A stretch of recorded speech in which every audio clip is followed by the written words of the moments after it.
1, 2, 3, 4.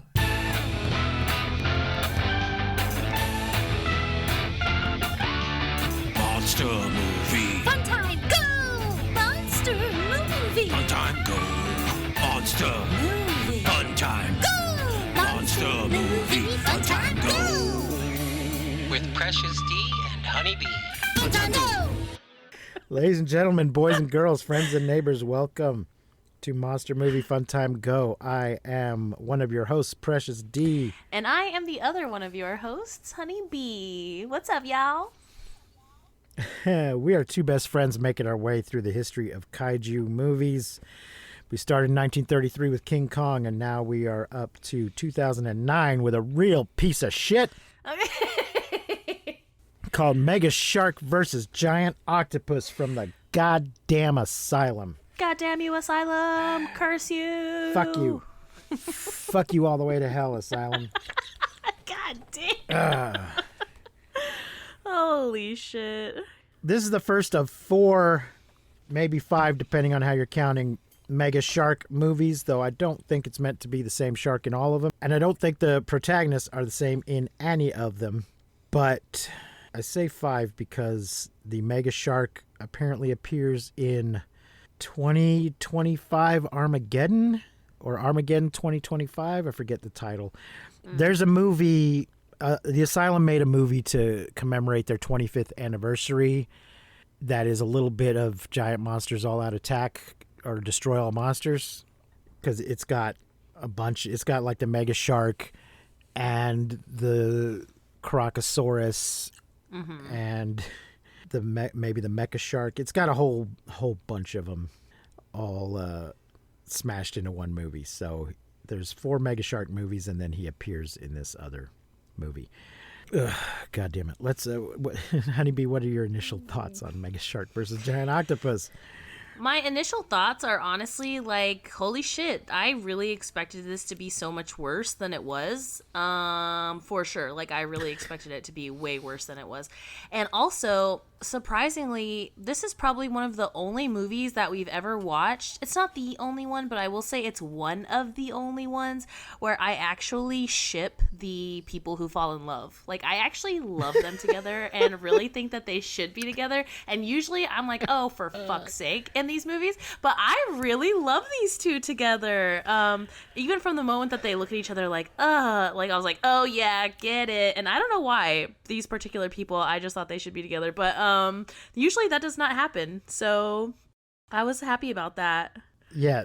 As bad as this movie is, and maybe it was a little too obvious, but as soon as they met, the director did a good job, or at least a job, of showing us the moment they met, they give each other the eye, and I'm like, oh, okay.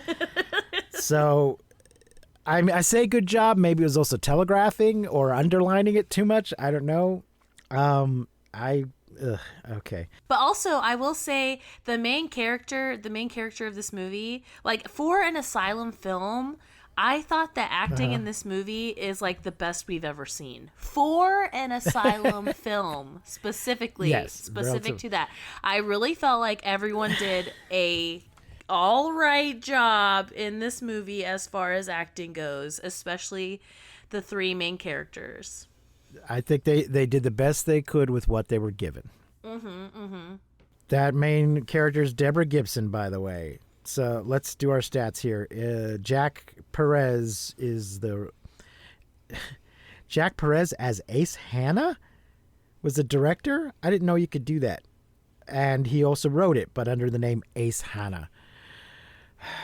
I thought you could only use Alan Smithy if you weren't using your real name. We won't go into that right now. Look it up, people. Yeah, I'll have to look it up because I don't get the reference. The Directors Guild doesn't let you just change your name willy-nilly on as a director. But if for some reason you don't want your name, so maybe it's just sort of his stage name, I don't know. If you don't want your name on the film because you're mad about something or you're embarrassed by it or whatever, the Directors Guild will let you use the name Alan Smithy instead. Oh.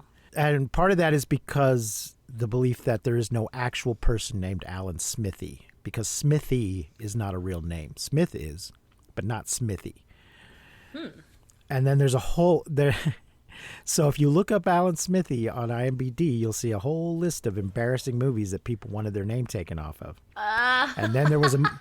And then there was a movie called directed by Alan Smithy, and the premise is this guy's name actually is Alan Smithy, and he wants his name taken off the movie. And they're like, well, the only name you can put on it is your name. It's a whole thing. Anyway, I didn't know you could just use an alias, but maybe if he uses it consistently as his professional name. I don't know. I don't know. It doesn't matter. Well, the visual effects are by a guy named Tiny Juggernaut, so, I mean, what do you want? Yeah. So maybe he's not in the Directors Guild. Maybe nobody that works for the Asylum is actually in the Directors Guild, and that would not surprise me.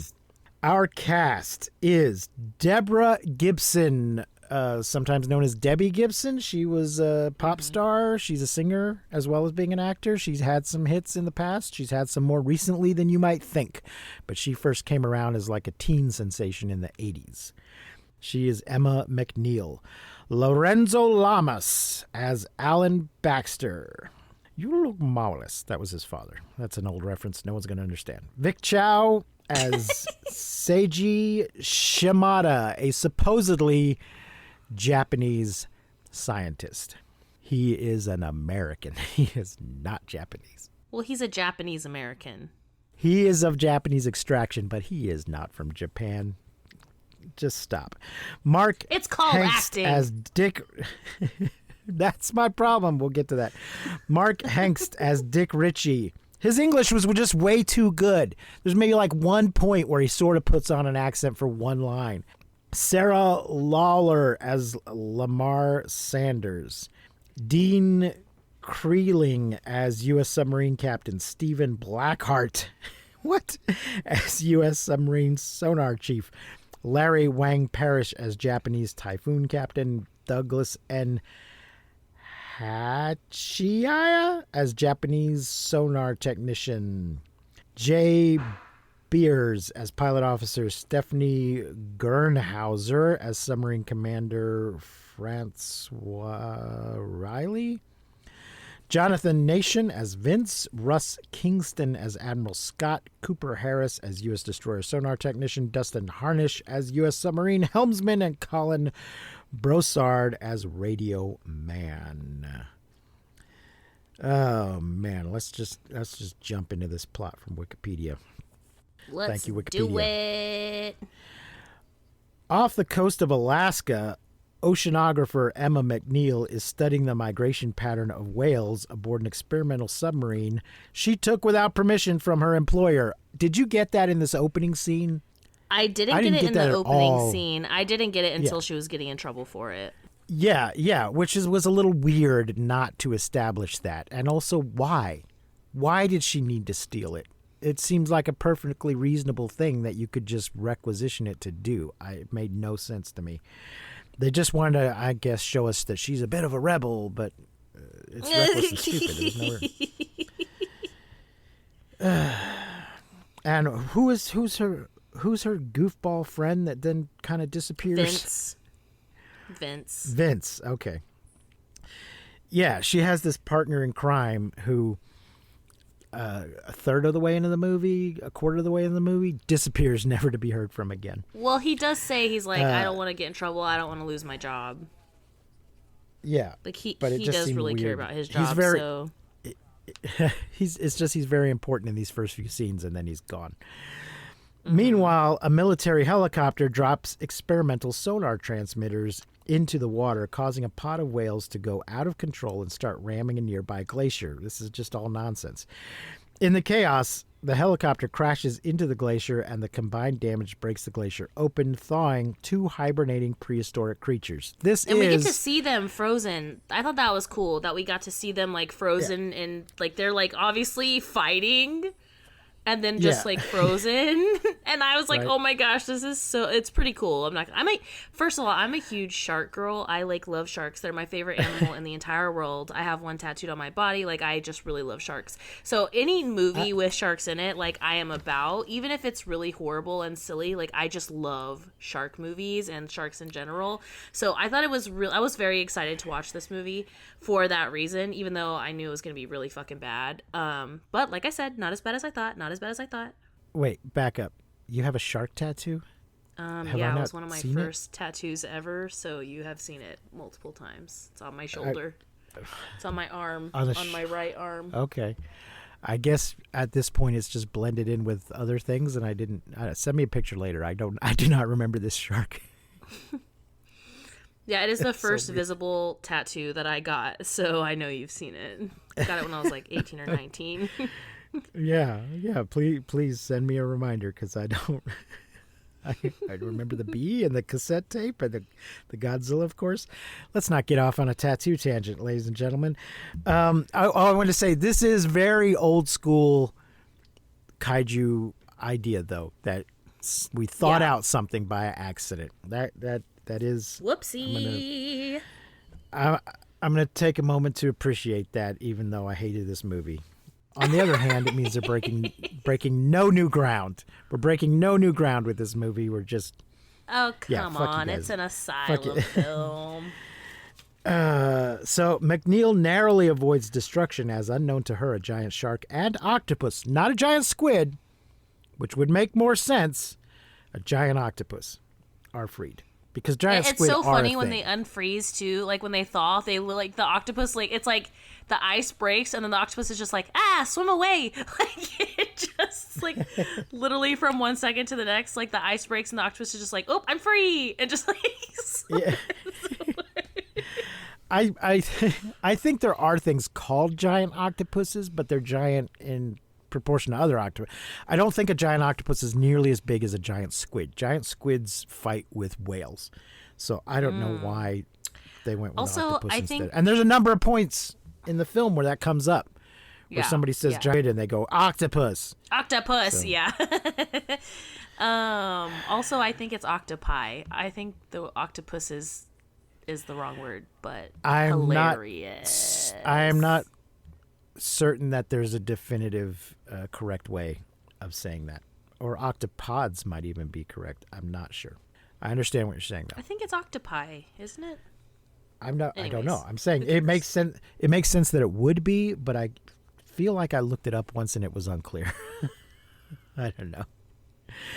Although I do find octopuses fun to say. Yeah, same.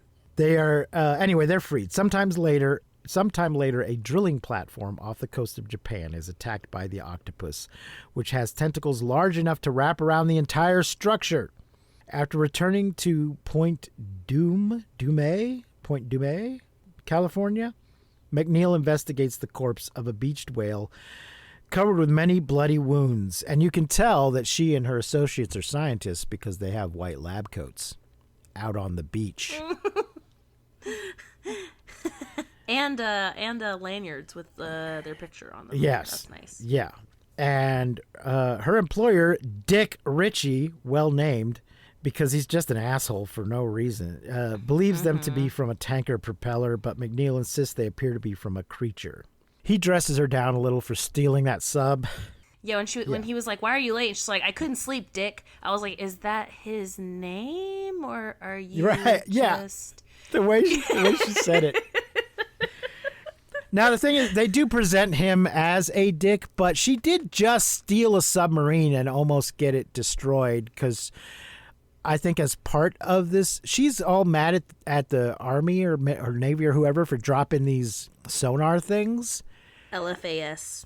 But if she stole the sub, then she's probably somewhere she's not supposed to be, and they probably have no record that she's going to be there. They probably Right. haven't been informed, hey, excuse me, military, we're going to be doing experiments. But the experiment that they were doing was illegal. The LFAS. They're no longer supposed to Yeah. be doing those. According to her. I have no idea if that's a real thing, or did you look it up? Oh, I don't yeah. know. So No, I yeah, didn't look she it does. up. I was just taking her word for it. Right. It's like, yeah, how dare you do something illegal, I say, from my stolen submarine. Yeah, she's kind of adorable. She's like a little passionate troublemaker. She's kind of our Panchito in this movie, you know? I guess, except she is a little long in the tooth to be a Panchito. What the fuck does that mean? Old. Long in the tooth is a way of saying old. She's Oh, not well, young in she's- this movie. She's a scientist. I'm just saying She's- no, yeah, I'm just saying like she's our passionate little troublemaker. Yes, she is. It's weird. I know I was being a little sexist and objectifying, and but I was like, I feel like she's a little too old for this part. No way. But she's also completely age appropriate for this part because, I never once thought that. well, they're just I'm grossing myself out right now. They're presenting her as a real hottie, and she's just a couple of years past. She is. No, she's a few years past that point. But on the other, which I'm a dick for saying. No way. Yeah, you are. I am. But on the other hand, she is someone that has supposedly already been through college and gotten her degree and is a doctor and has a career. So she is actually the right age for this part, where many movies would have cast someone who looks younger and hotter but is not old enough to be at this point in their career. So I thought she was so hot, and that I never once thought that her about her age, like her being too old. I thought she was so hot. I thought she. I'm surprised that you didn't, or or that she was old. How old do you think she is? I thought she was 45, possibly 50. Oh my gosh. Okay, well I did not think she was that old at all. I later at the end I will look up. I'm not going to get sidetracked now. I will look up how old she is now, and how old she would have been at the time this movie was made later. But that shouldn't matter, and I'm being a sexist jerk for even bringing it up. Though, And she is hot. But Well, take my word for it. anyway, where was I? Oh, yeah. So she says it was an animal. He says it was a propeller. Case closed. We're done here. Everybody fuck off. Later, she sneaks back in later. She extracts what appears to be a shark's tooth from one of the wounds. Mm-hmm. But yeah, there's a whole scene with her and her buddy drinking beers on the beach. Mm-hmm. And then under the influence of alcohol, she decides to, because they've set up a tent and some guards and stuff, and after having a couple beers, decides to sneak in and get that sample. She had seen something earlier embedded in the wound, but her boss said we're done, so she left. So we have to have this whole scene of her sneaking back in to get the tooth out. Elsewhere, and I'm glad they pointed this out because I thought it was ridiculous.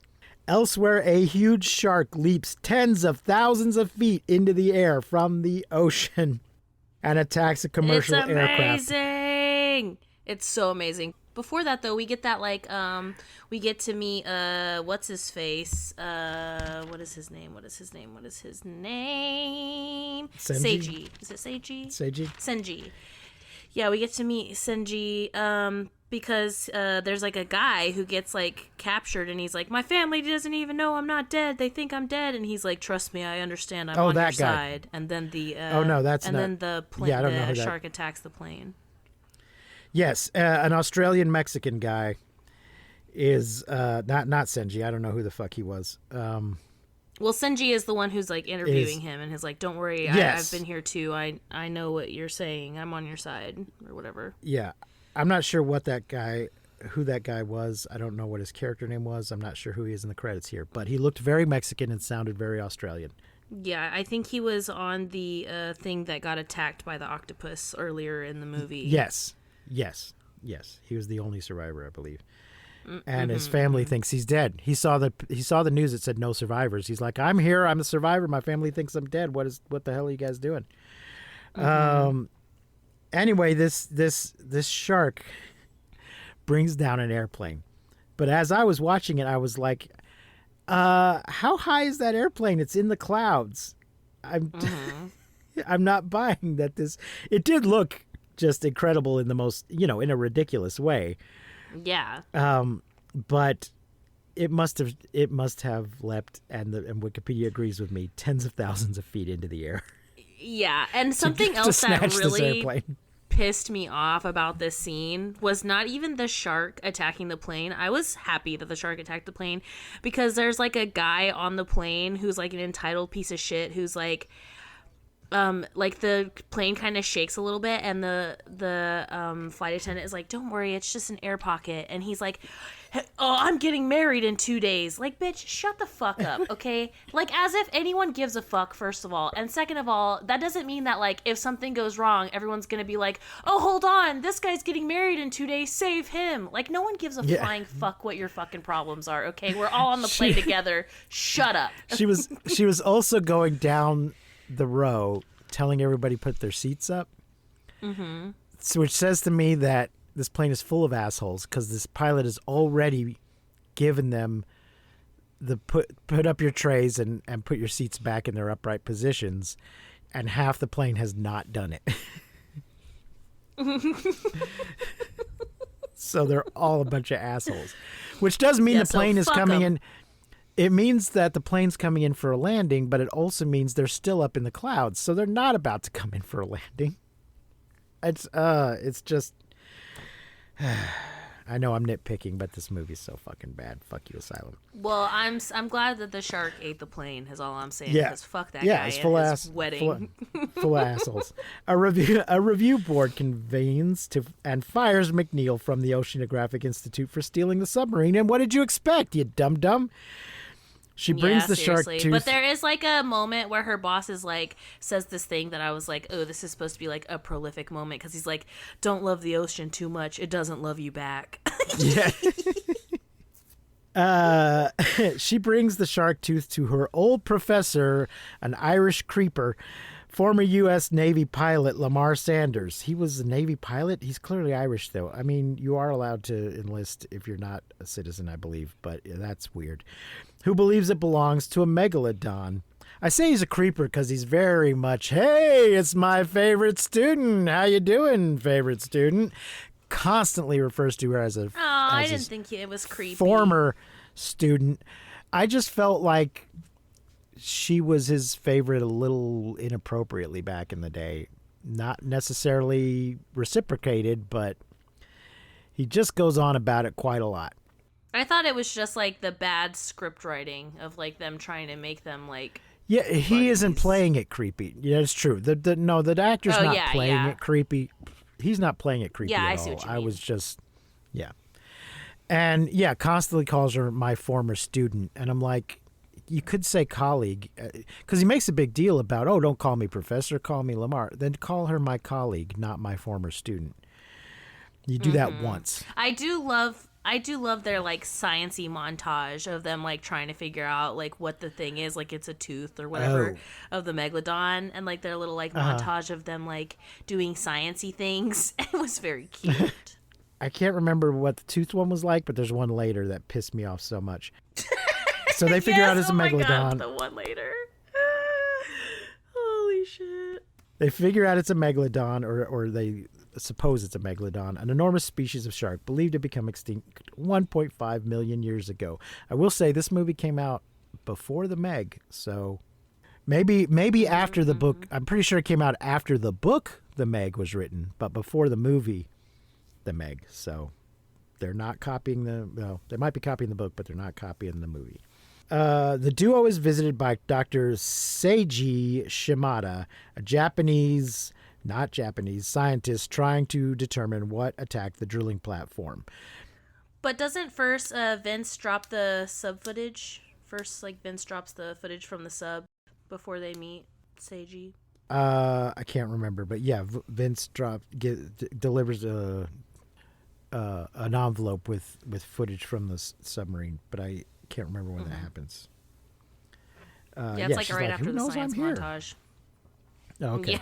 Yeah, a package comes for Debbie Gibson at her professor's house, but it's because Vince dropped it off. He's stolen the footage.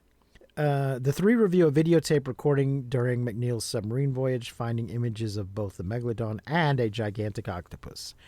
McNeil reflects on the polar ice caps melting due to man-made global warming and wonders if the creatures are mankind's comeuppance. Meanwhile, a U.S. naval destroyer engages the Megalodon but is destroyed after its guns fail to destroy the shark. Who they refer to as Sharkzilla. Yes. Again, don't do that, guys. Don't remind me. Don't remind me about Godzilla in your shitty movie. McNeil, Sanders, and Shimada are arrested by a team of soldiers and taken to government official Alan Baxter, that's Lorenzo Lamas, a rude and racist man who demands their help in destroying the creatures. Though at one point he says, hey, I'm a, what does he say? Equal opportunity racist or something like that. He's racist towards everybody. He doesn't necessarily think white people are superior to everyone else. He thinks everyone's crap, and I have no reason to be polite to them. He's Harry Higgins, who says that it's not a matter of good manners or bad manners, but of having the same manners towards everyone. I treat a lady like a flower girl, whereas Dr. Pickering treats a flower girl like a lady. Okay. Sorry for the My Fair Lady tangent. He's just saying he's consistently rude to everybody, whereas his colleague, Dr. Pickering, is consistently polite to everybody, and that's what's important, consistency. The three agree to help in exchange for the government trying to capture the creatures for study rather than destroy them. Don't misuse science. Keep it and study it. Yep. While working at a naval laboratory to develop a method for luring the creatures, this is the part I hated. McNeil and Shimada become Haas and Pfeffer Incorporated become attracted to each other and have sex in a utility closet. So this montage of them trying to find a thing. Oh my god, it's so they just have, funny. They have a bunch of various beakers and test tubes and eyedroppers and with different colored water in them. And they're just mixing shit together. They're doing a bunch of random chemistry and constantly being disappointed by the lack of a reaction. And I'm like, what the fuck are you doing? This has nothing. You can tell that it's bad depending on the color. Like they dip something in and it like turns like blue, and they're like, "Aww." Yeah, I'm like, what is it you're trying to? It turns green. They're like, "Yay!" Because green means go. Yeah, like they haven't said at all what their plan is and what they're trying to figure out. They're just doing random science and being disappointed by their lack of results. I'm like, this makes no fucking sense. But this is how the Asylum thinks science works. You put on a lab coat and you mix chemicals together, and if you do that long enough, you'll figure it out. You'll get a green one, and that one's the one. Yeah, to do what? I don't know. But at some point, they have a smooch, and then she says, little scientist kiss? She's like, well, I'm going to go for a little walk. And he's like, okay. And she's like, no, a walk, wink, wink. And then and he figures out, oh, I should follow her. And she grabs him and bangs him in a closet. They bang in the closet to find the answer of how to get the shark and the octopus. Yes, because afterwards, in the afterglow, he's speculating on pheromones and that. Ew. I'm not. He's being scientific and pseudo-romantic, but also saying, in a weird way, I might not actually be attracted to you because of your qualities, but because we just had a chemical reaction, which is and science proves that true. Sometimes that does happen. You are just instantly attracted to somebody for no good reason, and there may actually be many reasons not to be, but you just had a chemical. We have chemistry, people say, and that's not completely untrue. But that makes her go, that's it, pheromones. And I'm like, what the fuck have you been doing this whole time? You mean that's not already what you were working on? You were trying to lure them. What the fuck were you going to lure them with? Just your She needed that blue post-nut liquid? clarity. Yeah. So which I always hate in any movie where somebody says like, blah, blah, blah, random thing. That's it! Yeah. Oh, I hate it so much. But that's exactly what happens here. Random thing. And so then they go do some more mixing together until they put the right thing in, and they get a little glowing green, a little phosphorus happens, a little, what do you call it, glow stick formula, whatever's in a glow stick they make in their beaker. Mm-hmm. How? There's no possible way. In order to replicate the pheromones from either the giant shark or the giant octopus, you first need to have a sample of those pheromones. You can't just make random pheromones. They're different for different species. It's so stupid. It's so fucking stupid. But they're like, this one glowed green. We couldn't have just looked up the formula for making glow stick shit. This one glowed green. Therefore, we found our answer. God damn it. So funny. So then McNeil and Sanders agree to a place, is it Sanders or Saunders? Don't care, to trap for the shark in San Francisco Bay while Shimada returns to Tokyo to attract the octopus. McNeil and Sanders barely escape the shark after placing the trap with a mini-sub. The plan fails, however, when the shark destroys another destroyer sent by Baxter. And at some point here, they kind of like have this like conversation where they're like, "Ooh, I've got it. Let's let them kill each other." Yes. It's like, okay, isn't one of the them shark like gonna win, and one of them's gonna lose, and then one of them will still be alive? Yeah, they assume that there will be mutual destruction. The shark destroys, the shark then resurfaces and bites off a large portion of the Golden Gate Bridge, killing many civilians on the bridge. Later, Shimada contacts the Americans and says the Japanese trap, having the same disaster, only succeeded in angering the octopus, which has escaped despite multiple artillery and missile hits. Baxter suggests using nuclear weapons against the creatures, which McNeil, Sanders, and Shimada strongly oppose due to the risk of marine devastation and probably being illegal, coastal damage, and human casualties. As an alternative, McNeil suggests using the same pheromone trap to create a thriller in Manila. Do I need to explain that, ladies and gentlemen? The thriller in Manila was the Muhammad Ali versus Joe Frazier III fight in 1975. That was conceded after 14 rounds, which I believe Ali won in 14 rounds. Anyway, I thought this was a rather old-fashioned reference for 2007, but maybe not. I mean, I understood it. Did you know what the thriller in Manila was? Mm-mm. Yeah, it's a very, very famous fight between Ali and Joe Frazier. But they're going to draw the two creatures together and have them fight it out. She believes that because the two creatures were frozen in ice, locked in combat, they must be natural rivals, and their aggressiveness towards one another will cause them to fight to the death if they're lured together. McNeil, Sanders, and Baxter are assigned to a submarine to find the shark and lure it to the North Pacific Ocean. I believe the Asylum probably has a standing submarine battleship tech room set that they just use over and over again in these movies. Just kind of rearrange the pieces a little bit. They have a couple of panels full of instruments that they can use in any number of these nonsense movies and just say we're on a sub or we're on a battleship or in a control room. After a short search, the submarine brings both the shark and octopus to an ice trench off the Alaskan coast where McNeil first encountered the creatures. She has a dumb line about, "Oh, I know these waters. I spent some time with some whales here one time." And I'm like, one time? You mean like 3 days ago? Yeah. It was just a weird way to put it.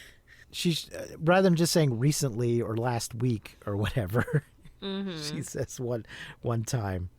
Sanders himself ends up piloting the sub after the original pilot loses his nerve and pulls a gun on the captain. And I love this because Emma like punches him, and I was just like, yes. And like a few weeks ago, we saw a movie where a girl punches somebody, and I'm like, I just really love seeing a girl like throw a nice punch. It really just like warms my soul in a very strange way. I'm like, get it, bitch, work. Okay. I think she should have used her words, but whatever. As the creatures meet, the octopus wraps itself around the shark and tries to suffocate it, but the shark bites its tentacles to escape and attacks the submarine. Which this happens this is like the first kind of kaiju battle that we see, but like every single time we see them fight after this exact same thing happens. Yeah, I think they're just reusing the same little Yes, animation. that's what I'm saying. That's exactly what I'm saying. It's this, yeah, because it's the Asylum and they're cheap and fuck you. Let's see, McNeil, Sanders, and Baxter man a mini submarine. No reason for Baxter to be there, and detach just as the shark bites the larger submarine in half, killing the rest of the crew. Oh, that's why he's there. So there is a whole thing about we got to get on the sub. They kind of evacuate to the mini sub.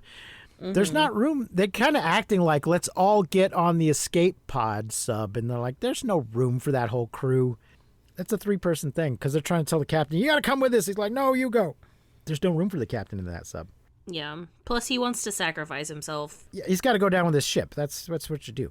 The shark gives chase, but the mini sub and its crew are saved when a Japanese submarine with Shimada on board fires torpedoes at it. Yay, Seiji, he made it. I have a feeling like they got there way too quickly. I'm not going to go back and examine the timeline, but I don't think there's any way they got there from where they were. The octopus grabs the Japanese submarine and nearly destroys it, but the sub is released after the octopus is attacked by the shark. The two creatures engage in a fierce battle, at the end of which the octopus strangles the shark after the shark dismembers some of its tentacles, causing it to bleed to death. The two sink, dead, still locked from their battle. McNeil and the others, after watching the showdown between the two monsters, discover Shimada and his sub survive the octopus attack. Whee! Oh, there is a point when she... the film ends with McNeil, Sanders, and Shimada deciding to visit the North Sea after receiving infrared images of mysterious oceanic life there. Yeah, it ends with them on the beach after they've gotten off of their various submarines. And the two of the... McNeil and Shimada are basically, so we had good sex at one time. Should we continue? And she gives him the just dumb like, I'm not going to stay home and cook for you. And he, like, I did not in any way imply that should be the arrangement, but I too like the ocean. And then I love when Saunders, she's like, I'm a mermaid. I'm like, oh my God, yes, I love them together. Oh, I found that whole, because she's the second time in the movie where she talks about being a mermaid, and I'm like, ugh, just stop. I love it. No, don't stop. I just calling herself a mermaid, I just found dorky. Mermaid girls for life. Yeah, it was part of it was reminding me of that whole thing, this weird thing of some women calling themselves mermaids, and it's weird and creepy, and I don't get it. But whatever, you be you. Anyway, her professor comes up with some images that we don't see of something weird going on, so they're like, let's go. It's a here we go again ending. Mm-hmm. There you go, folks. Mega Shark versus giant flaming crap burger octopus.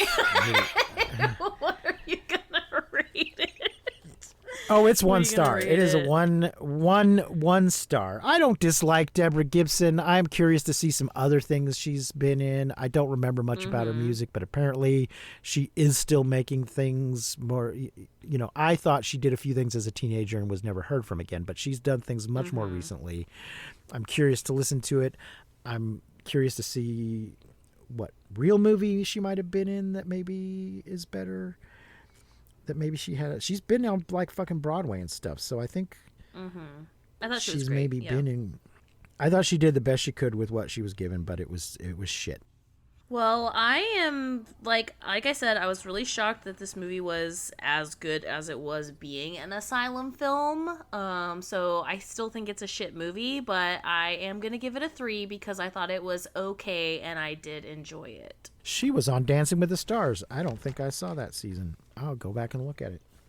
You learn a lot about people when they're on Dancing with the Stars, and how they deal with the whole thing. You find out whether you like them or not. You know what I'm saying? I'm sorry. How many stars are you giving this? I'm giving it 3. 3. I'm going back and forth between 1 and 2. I'm gonna say 1. I hated it. I hated this movie. You definitely hated it more than me. I did enjoy it. I had a good time. Yeah, I'm not saying it's Debbie Gibson's fault. Oh, I had to watch this movie. I had to make several attempts to watch this movie. I kept falling asleep. I would try watching it at lunch on my phone and would fall asleep. I tried watching at home and would fall asleep. It took me several attempts to get through this movie. I will say it's not Debbie Gibson's fault, but it's bad. It's Asylum. It's bad. Fuck you, Asylum. Just can't wait to see what happens in the other ones. If it's a new mega shark every time, or is it supposed to be the mega shark actually survived? Why is Debbie Gibson not back in any of the other ones? Maybe she saw it and said, "Oh, I'm not doing that again. I don't need money that bad." She was on The Masked Singer last year. Oh, wow. She did not make it all the way through. I haven't watched that in a few seasons, so. All right, that's going to wrap it up. What is next week? Next week, I think, let me double check. Yes. Okay, when we started in this era, Honeybee, I mentioned how we were in a really low point in kaiju history, but that there might be a few gems buried in all of this shit. Next week, we get one of those gems. Ladies and gentlemen, next week's movie is Monsters vs. Aliens. Yay! Where can I'm one so watch excited. that? Let me check. I think it's on Max, but I'm really not sure. I just watched it recently. It might be on Netflix. It's on Netflix. There you go. Netflix. So lots of people have Netflix. I say most people. I have no idea. But All right. It's there. Easy to find. It's on Netflix. I remember enjoying it at the time. I'm sure I will enjoy it again. I am so excited. Oh, and there's another. Okay, I'm not going to say, but the week one after that. Oh, yeah, we got a couple of good ones. Coming up before we get back into an Asylum piece of shit. And Yay. yeah, okay. There's a few good ones coming up. That'll do it for this week, folks. Thanks for listening. Please like and subscribe on all of the stuff, on all of the things. Until next week, I have been Precious D. And I have been Honeybee. Remember to keep calm and take shelter in basements. And please, don't misuse science. Don't drink too much just in case Ron Perlman attacks. We won't see you, but you will hear us next time on Monster Movie Fun Time Go. You've been listening to Monster Movie Fun Time Go. If you enjoyed the show, please consider rating and reviewing us on your podcasting platform of choice. You can leave us a message and find links to all our things at mmftg.com.